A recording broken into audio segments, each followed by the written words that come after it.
حب النبي رحمة ودواء، والقلب من نور ارتوى. ملك الحبيب روحي روحي، ملك الحبيب روحي. سبحان ربي كملوا، وبنور ربي جملوا. يا روح إلي روحي روحي، يا روحي روحي. حب النبي رحمة ودواء، والقلب من نور ارتوى. ملك الحبيب روحي روحي، روحي. صلوا عليه أفضل صلاة، صلوا يزيد الشوق صلاة. ده حبيبي بيرد السلام، والمولى بيزيد الصلاة. صلوا عليه أفضل صلاة، صلوا يزيد الشوق صلاة. ده حبيبي بيرد السلام، والمولى بيزيد الصلاة. السلام عليكم ورحمة الله وبركاته. Alhamdulillah, alhamdulillahi rabbil alamin. Wassalatu wassalamu ala sayyidina Muhammad wa ala alihi wa sahbihi ajma'in. Hadirin wa muslimin, muslimah, bapak-bapak, ibu-ibu rahmati Allah subhanahu wa ta'ala. Untuk hari yang berbahagia ini langsung kita membaca Muhammadiyah. Mungkin diadakan pengajian di pertemuan yang lain karena keadaan tidak memungkinkan. Yang pertama kita kasihkan kepada Ayahanda Ahmad bin Muhammad Amin. Yang kedua Haji Tunku Haji Tunku Ilyas binti Alamsyah, dan almarhumah Ibunda Asyah binti Tunku, dan Hajjah bin Hafsah binti Muhammad Ali, dan kepada seluruh segala arwah yang telah mendahului kita.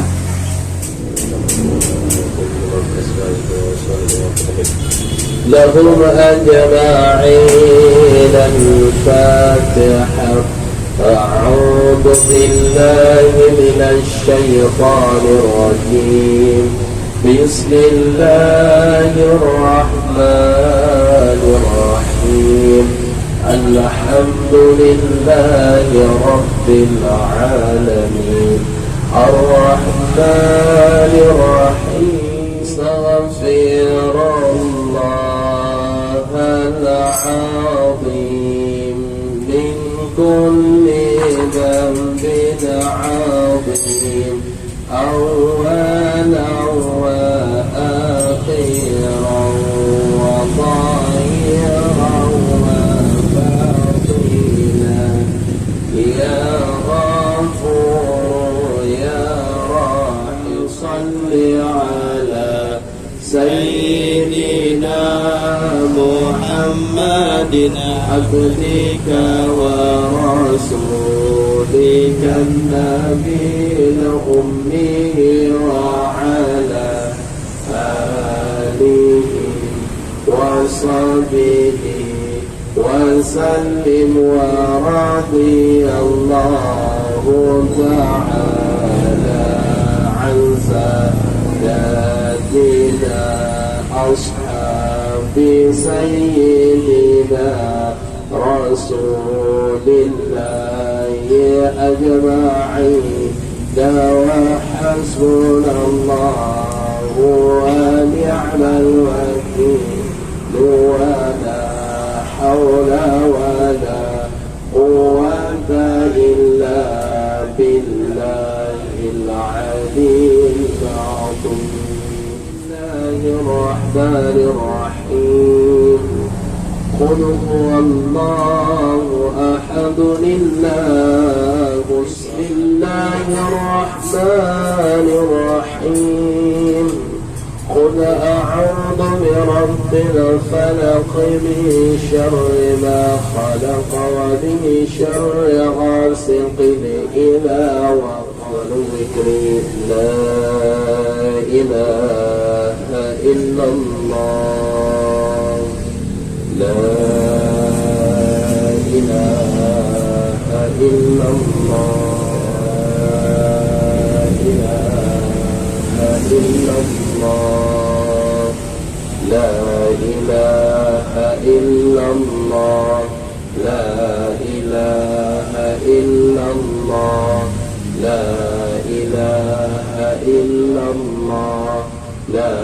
إله إلا الله لا إله إلا الله لا إله إلا الله لا إله إلا الله لا إله إلا الله لا إله إلا الله لا إله إلا الله لا إله إلا الله لا إله إلا الله لا إله إلا الله لا إله إلا الله لا إله إلا الله لا إله إلا أعوذ بالله من الشيطان الرجيم بسم الله الرحمن الرحيم الحمد لله رب العالمين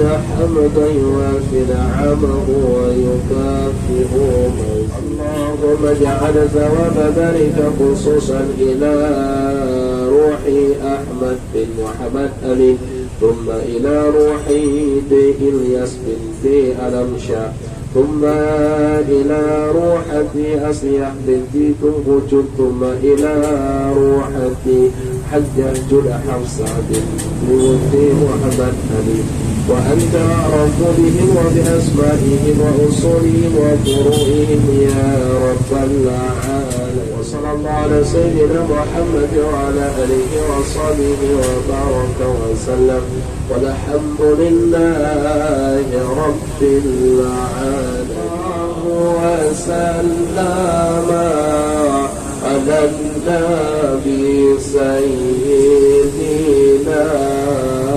محمد وآله وصحبه أجمعين. Hadirin kaum muslimin muslimat, bapak-bapak, ibu-ibu, orang tua kami yang sedang berhadir di tempat yang mulia ini. Oleh Rasulullah SAW pernah bersabda dalam satu hadis, Bunyan Islamul ala khamsin, berbangunnya Islam itu dengan 5 perkara. Yang pertama, syahadu an la ilaha illallah, mengucapkan 2 kalimat syahadah. Yang pertama. Jadi Islam ini baru terbangun, baru kokoh di dalam tubuhnya seseorang itu, dan dalam dada, dalam hatinya seseorang itu tidak ada 5 perkara. Yang pertama, mengucap 2 kalimat syahadah. Bagaimana mengucap 2 kalimat syahadah? Sebagaimana yang pernah kita baca dulu dalam kitab Masailul Muhtadi, soal jika kita ditanyai orang berapa rukun syahadah itu, jawab rukun syahadah itu ada 2. Pertama, mengikrarkan dengan lisan. Yang kedua, mentasdikkan dengan hati. Kita masih ingat kalau pernah kita dulu belajar kitab Masailul Muhtadi, masalah soal jika kita ditanyai orang. Jadi mengucap 2 kalimat syahadah itu ada 2 rukun. Bukan sembahyang saja yang ada rukunnya. Rupanya mengucap 2 kalimat syahadah pun ada 2 rukun. Yang pertama, mengikrarkan. mengucapkan dengan lisan kita kalimah syahadah kepada Allah dan syahadah kepada Rasul, kepada baginda Muhammad sallallahu alaihi wasallam. Asyhadu an la ilaha illallah wa asyhadu anna Muhammadan Rasulullah. Yang kedua, mentasdikkan dengan hati, mengucapkan dengan lisan, membenarkan apa yang kita baca itu dengan hati kita. Jadi di saat kita ucapkan, apa yang kita ucapkan, hati kita meyakini apa yang kita ucapkan. Aku yakini, asyhadu, artinya kita artikan dengan aku yakini, jangan aku saksi. Lebih pantas dan lebih cocok kita artikan dengan yakin.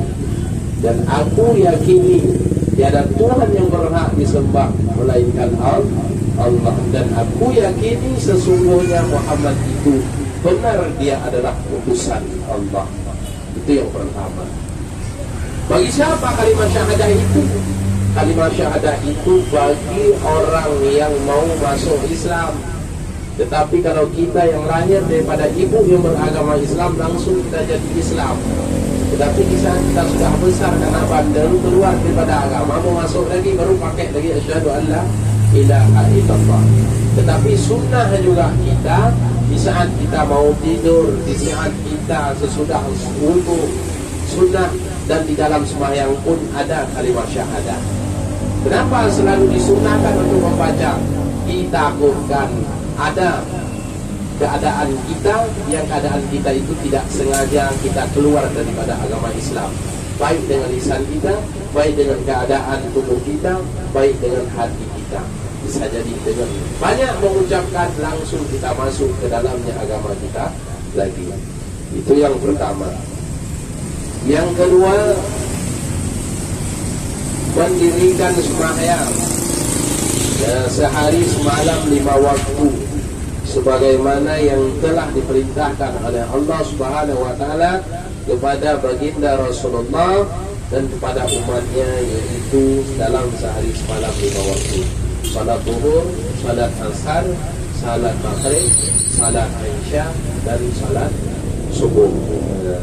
Dan selanjutnya yang ketiga, yaitu berpuasa bagi setiap manusia yang berakal, yang balik dan sehat tubuhnya, wajib dia berpuasa dalam bulan Ramadan. Dan yang keempat, yaitu membayar zakat. Yang keempat, rukun Islam adalah membayar zakat. Dan yang kelima, naik haji ke Baitullah man istata' alaihi sabila. Naik haji ke Baitullah bila dia sanggup dan mampu dia pergi. Banyak uangnya, dia wajib. Dari 5 perkara tersebut, dari sembahyang sampai naik haji ke Baitullah, itu menyempurnakan kalimat tauhid. Seandainya kita sudah ada kalimat tauhid, syahadu Allah yang pertama sudah ada, tapi sembahyang tidak ada, puasa pun tak mau kita, bayar zakat pun tak mau, asyhadu Allah walaupun banyak kita sebutkan, tidak akan sempurna. Kenapa? Karena salah satu sesudahnya daripadanya asyhadu alla ilaha illallah, yang kedua, yang ketiga, yang keempat, yang kelima, itu menyempurnakan tauhid. Kenapa menyempurnakan tauhid? Karena asyhadu alla ilaha illallah itu adalah iman. Hati kita yakini kepada siapa kita menyembah. Yang selanjutnya adalah Islam, perintah daripada Allah yang wajib kita kerjakan. Jadi dari yang keempat itu, saya pilih satu, ingin membahas tentang zakat. Zakat itu bagi siapa saja yang wajib mengeluarkannya. Nah, jadi oleh Rasulullah SAW pernah dia mengatakan juga dalam satu hadisnya, yaitu beberapa orang yang wajib membayarkan zakat. Jadi ada noknya, nok zakat. Bukan wajib semuanya. Setiap ada orang ada harta, bukan semuanya wajib zakat. Yang pertama wajib memberi zakat, yaitu zakat na'am, artinya zakat binatang. Mana binatang apa yang wajib dikeluarkan zakat? Yang pertama berupa onta, yang kedua lembu, kambing. Adapun sejenisnya lembu, adapun sejenisnya kambing. Yang kedua zakat naqdaini, emas dan perak. Yang ketiga zakat tijarah, zakat perniagaan. Yang keempat zakat riqad, yaitu emas dan perak yang didapatkan daripada tanaman orang kafir jahiliyah, yaitu zakat daripada harta karun. Yang kelima zakat muasyarat, itu zakat harta bagian asyarah, seperti pertanian, gandum ataupun padi. Yang keenam zakat fitrah. Jadi yang kita lakukan sekarang, yang banyak kita lakukan ataupun yang kita kerjakan, yaitu salah satu daripada yang saya sebutkan tadi adalah zakat tijarah. Dia komando kita yo jual beli. Semuanya, bahkan khususnya anggota arisan kita adalah dia bertijarah. Tijarah itu berdagang. Bagaimana Ustaz kita menghitung perdagangan kita sampai kita membayar zakat? Jadi siapa saja yang berdagang sehingga akhir tahunnya dia wajib menghitung dagangannya itu, dari dagangannya dan keuntungannya apa sampailah nisab. Kalau sampai nisab, dia wajib mengeluarkan 2,5%. Bagaimana? Contoh, kita hitungnya bulannya nisab, kita hitung fullnya itu, tahunnya itu dari bulan Muharram, bukannya Januari Februari. Kenapa tak boleh dihitung dengan Januari? Karena Januari Februari itu dia lebih daripada 29 atau lebih daripada 30. Tapi kalau bulan kita Hijriah, bulan kita Islam, tidak ada yang 31. Tak ada. Paling banyak dia genap 30. Jadi dihitung. Wajib kita membayar zakat. Contoh, kita jualan kelontong. Awal bulan Muharram kita masukkan barang semuanya. Ada barang sekitar wajib membayar zakat bila di saat sampai pun ada barang kita 85 gram emas. Kalau kita emaskan 85 gram emas, berapa uangnya kalau sekarang? 60 juta, 65 juta kita taruh. Haram, baik barang yang kita masukkan 100 juta, 200 juta, pokoknya di saat akhir tahun, bulan daripada Dzulhijjah, akhir daripada bulan Dzulhijjah, tinggal barang kita dan keuntungan 80 juta ataupun 100 juta, tinggal kita taruh 200, tinggal 100 juta. Berarti wajib kita keluarkan zakat 2,5%. Berarti 2 juta setengah. 2 juta setengah wajib kita keluarkan. Kalau kita bandingkan dengan zakat dunia, pajak itu bukan 2,5 diambil pajak dari keuntungan 10% kan? Ya kan? Kenapa kita di saat zakat yang disuruh oleh Allah merasa kita beban, merasa payah kita membayar, di saat pajak tentang dunia kita langsung membayarnya. Jadi contohnya bagaimana? Dari bulan Muharram kita masukkan barang dengan harga 200 juta. Begitu sampai ke bulan Dzulhijjah, keuntungan kita 50, sisa barang yang tinggal adalah 50, sehingga 100. Tak ada untung kita, bahkan rugi. Wajibkah kita bayar zakat? Wah, wajib membayar zakat 2,5%. Kalau mendapat keuntungan lebih lagi wajib. Berarti nisabnya itu kalau dijarak dinisabkan sebagaimana nisab emas. Kalau emas dia 85%, ada 85 gram. 85 gram bila ada emas kita simpan dari bulan Muharram ataupun dari bulan pertama sampai ke 12 akhir 12 bulan masih ada emas itu 85 gram, wajib dikeluarkan 2,5%. Itu wajib dihitungkan hutang-hutang orang yang berhutang dengan kita. Contoh, ada kawan kita kasih beras kita untuk dia berapa? 20 juta. Hingga akhir tahun belum juga dia bayar. Kita kasih aqua untuk dia 10 juta. Itu juga tetap wajib dihitung. Kenapa? Karena di barang yang telah diambil dari kedai kita, walaupun nggak dibayar uangnya, dibayar pelan-pelan, di situ juga tetap kita mengambil keuntungan. Tetapi barang yang habis, yang sudah dimakan ataupun yang sudah dibeli, entah apa, bukan lagi barang dalam kedai ataupun keuntungan yang disimpan, itu tak lagi dihitung.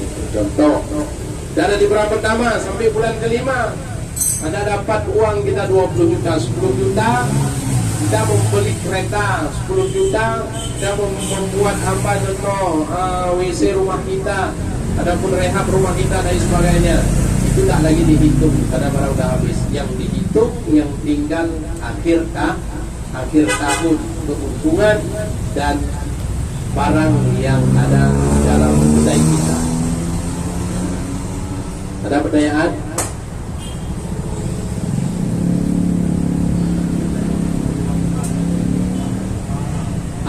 Kan dah buka, ya.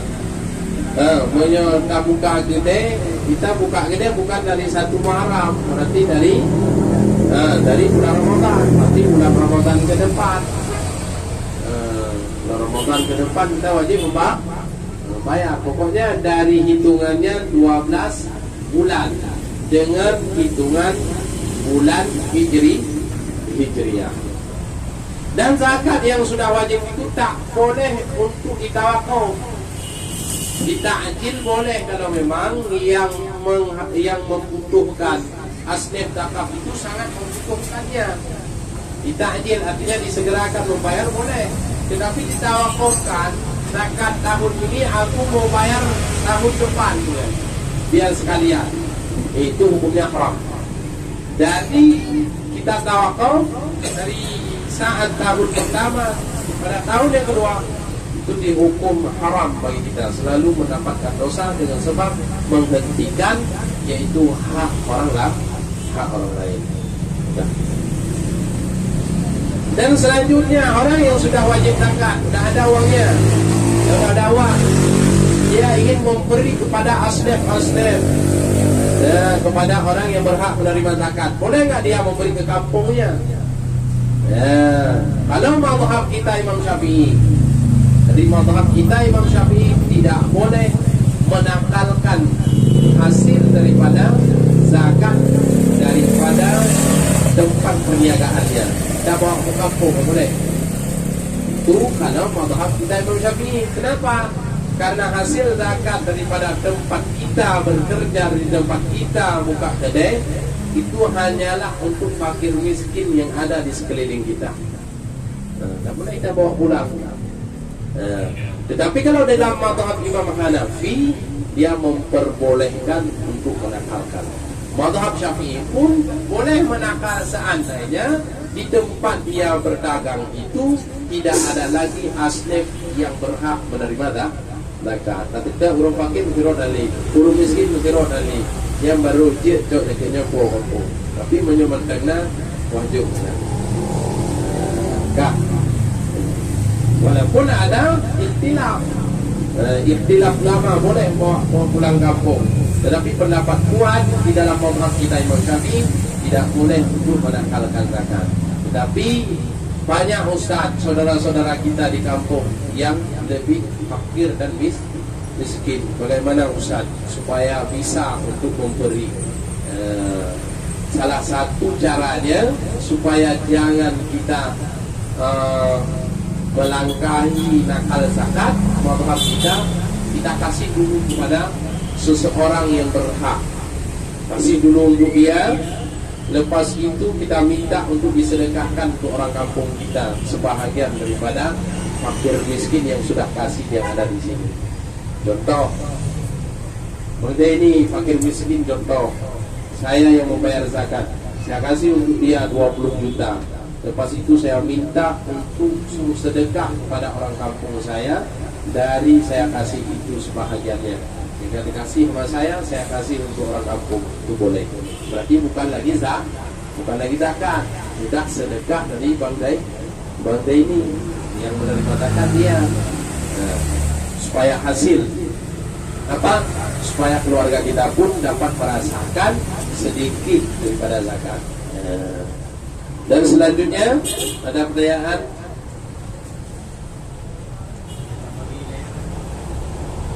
Tak bagi dia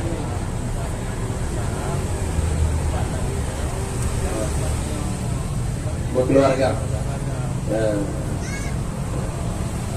Nah, itu namanya nakal juga.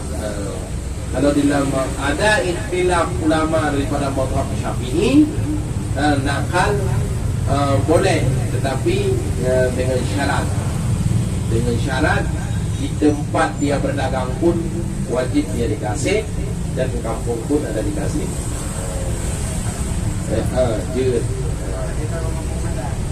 Tapi dia adapun hadirkan orang kampung ke tempat kita. Makanya kalau pendapat yang kuat dari mazhab Imam Syafi'i ini muktamad, bahkan semua kita disebutkan tidak boleh nakal kecuali mazhab Hanafi. Makanya kita takutnya nanti takut ngasah. Kalau ngasah berarti kita masih berhutang. Ini yang jadi masalah. Sudah.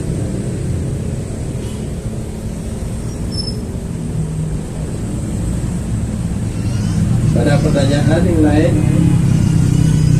Kalau dulu selama saya jualan udah 5 tahun saya usah, nggak pernah saya bayar zakat. Sekarang baru tahu saya baru masuk Islam saya. Dulu nggak tahu zakat itu wajib, yang tahu sembahyang aja wajib, yang lain nggak tahu wajib. Itu bagaimana Ustaz? Yang selamat 5 tahun itu wajib dia untuk mengqadahnya, wajib bayar. Bayar itu dia hutang dengan Allah. Hutang dengan Allah wajib kita cicil. Kalau kita memang tak mampu wajib dicicil, kalau mampu wajib untuk diqadah semua.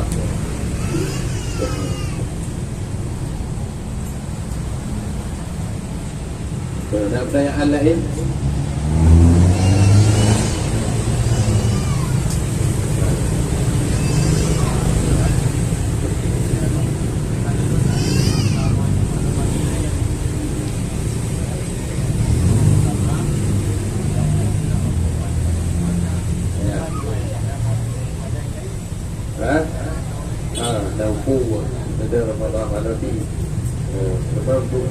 Dia tamumat dengan yang kuat, yang muktamad. Pun tak hadirkan kena. Pokoknya di tempat kita berdagang jangan kita tinggalkan. Ini bahaya. Takutnya nggak sah. Di saat nggak sah kita masih berhutang, menganggap nggak sah. Pokoknya nggak sah.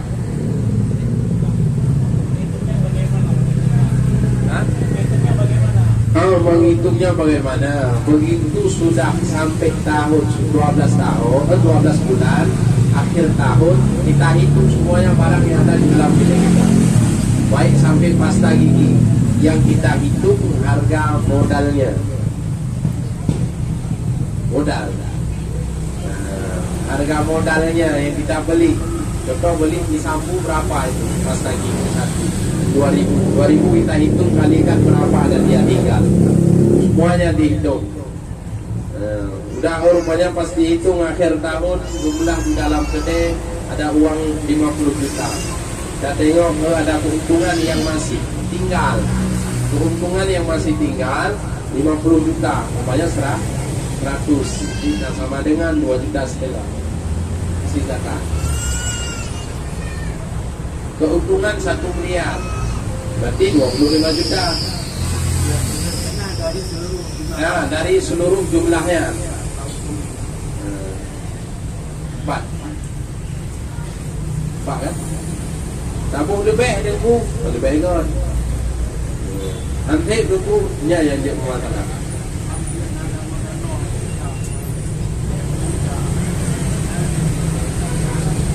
Pajak kendaraan di pertengahan tahun.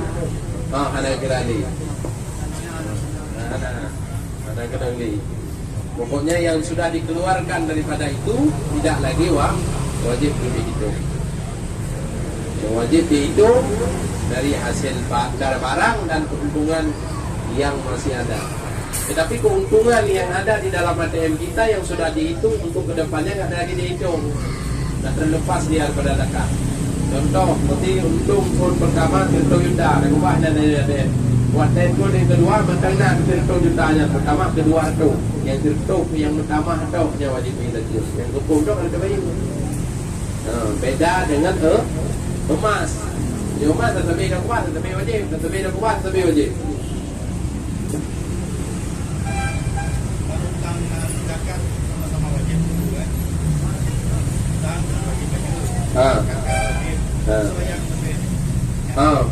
Mandua ada be. Ada berapa?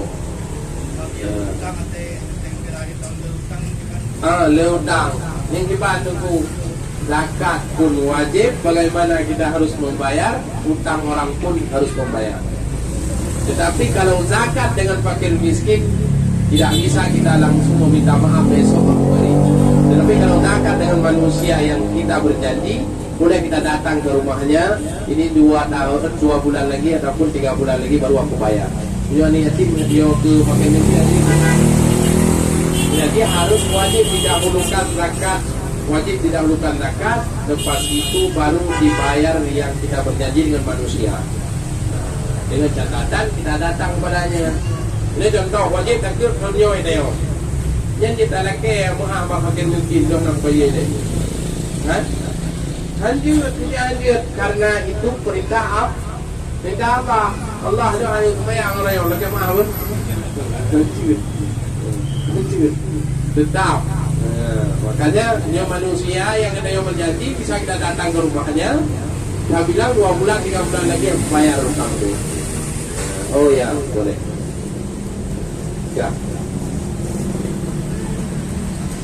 Dia akan tidak terangkat pahala sembahyangnya, tidak terangkat pahala puasanya bila dia tidak mau membayar zakat. Dia hanya terangkat.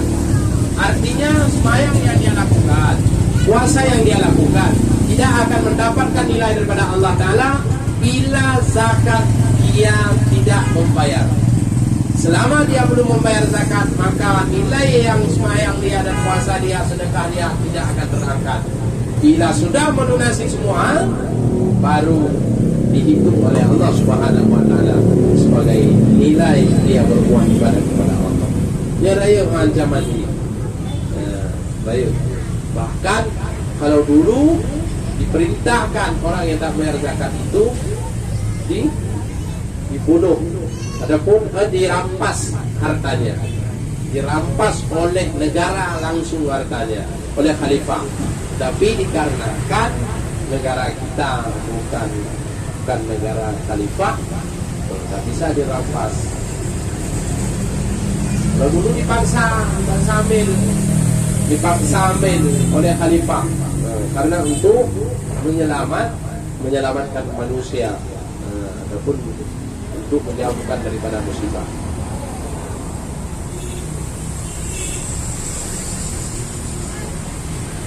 Kemudian itu hanya tarafah ini dan pemerintah pun ada saban sesuai dengan dan hukum negara dengan agama pun tidak sejalan, maka melawan itu. Nah ini lagi contoh BPJS melawan orang apa tu nanti kan ya lawan negara orang ada agama punya lawan jadi karena Islam di Indonesia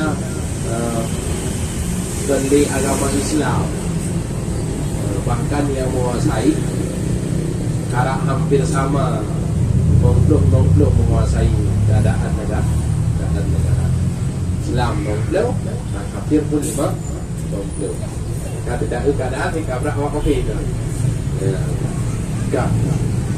ya itulah sedikit masalah zakat. Semoga kita yang berdagang sudah sampai hisabnya, sudah sampai haulnya, sudah sampai tahunnya, di akhir tahun kita hitung barang kita. Semoga kita terlepas dengan Allah Subhanahu Wa Taala dan terlepas daripada asnaf yang berhak menerima zakat. Kenapa? Kalau kita tidak mau bayar zakat, berarti kita berhutang dengan fakir miskin.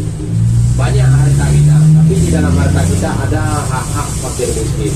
Banyak harta kita, tapi di dalam harta kita itu ada hak asnaf yang 8. Siapa orang yang berhak menerima zakat? Makanya wajib kita hitung dan wajib kita bayar. Jadi jangan kita main-main masalah zakat.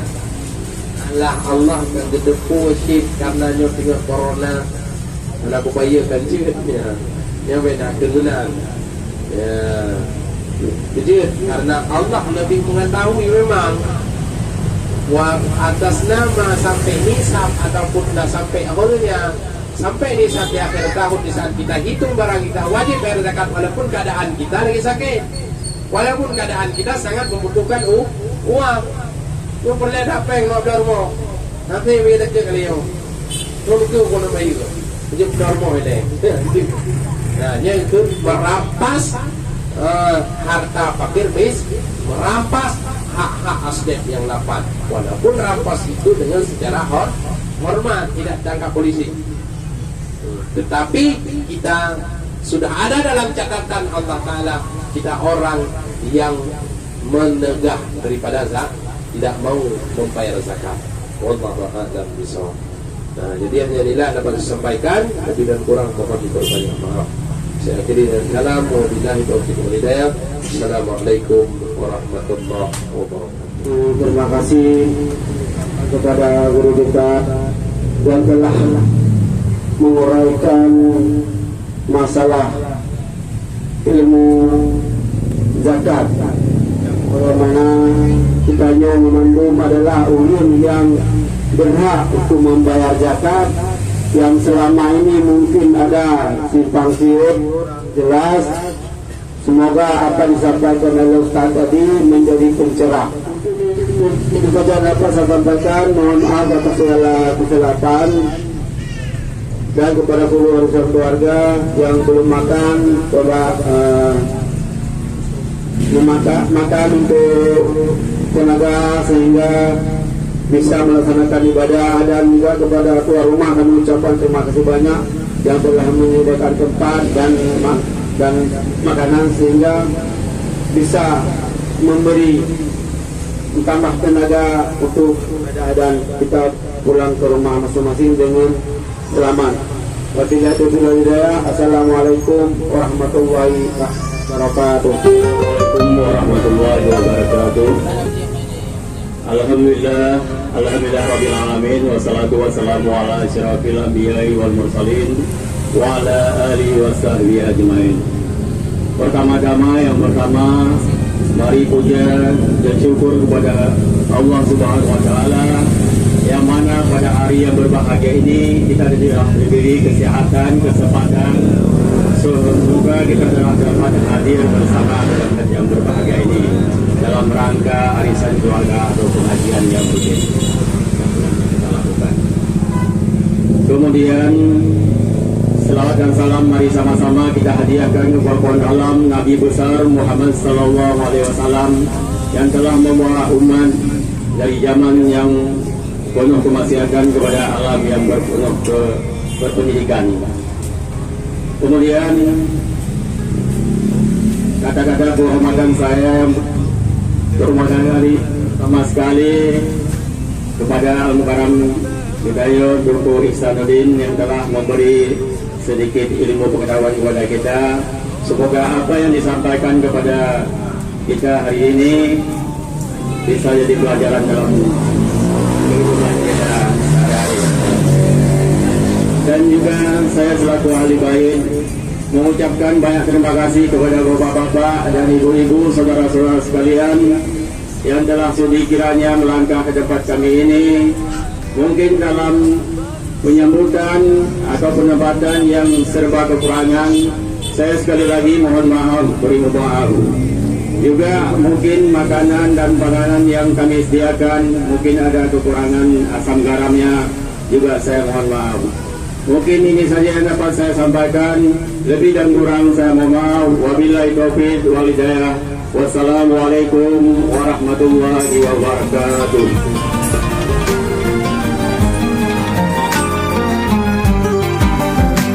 الحب في القلب اشتياق، ده الحب بلسم كل داء، وانا يا نبي مليان حنان ما يحسوش غير اللي ده. الحب في القلب اشتياق، ده الحب بلسم كل داء، وانا يا نبي مليان حنان ما يحسوش غير اللي ده. صلوا عليه أفضل صلاة، صلوا يزيد الشوق صلاة، ده حبيبي